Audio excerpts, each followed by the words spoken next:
Hey guys, welcome back to the channel. Today we're installing Cybertruck projection lights under the door of my car. So when you open up the door, it shines a cool little light on the ground. And this should be a really easy install, except I forgot a screwdriver and I'm never prepared. So I'm gonna use a quarter instead. Hopefully it works out. And don't try this at home. Definitely read a manual before you do yours. Enjoy the video. Before we get started, I'm gonna assume that we need to turn the power off under safety so that I don't get electrocuted. I'm not sure if I would, but you know. Safety first. I can't stress this enough. I did not watch a video. I did not read the manual. So I could be the worst person to be doing this right now. Just read the instructions that Tesla provides in the box. Don't listen to me. But let's have some fun. This is the quarter we're going to be using today. It's a classic E pluribus, whatever that means. They just write stuff on these. So even after turning the car off, this light stays on. I think opening the door just turns the car back on. All right, guys, so the coin didn't work. I went home and got a flathead screwdriver. Let's hope this works.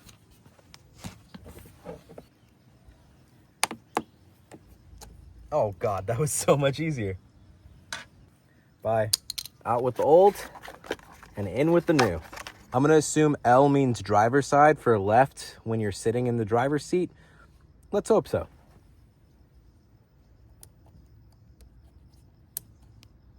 Ooh. Don't flash that in your eyes. Just in case you were wondering what this looks like when it's all out, that's the hole.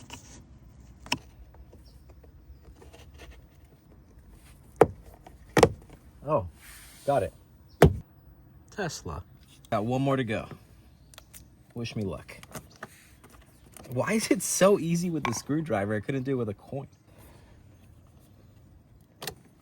Thank you.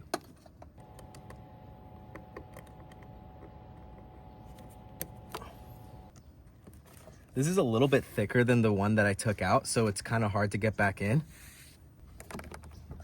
Don't be afraid to pull out and readjust if you need to. It's crazy that you can do one of these and have a hard time pushing in the other one. It's upside down. All right, I was putting it in the wrong way. It's supposed to go in this other way. That was stupidly easy. Oh my God. Great trick to tell if you are putting it in the right way is to check the light on the ground and see if it's not upside down. I'm done. Now we wait to see what this looks like at night. And I think it looks pretty good. That's it for today. I'll see you guys next time. Bye-bye.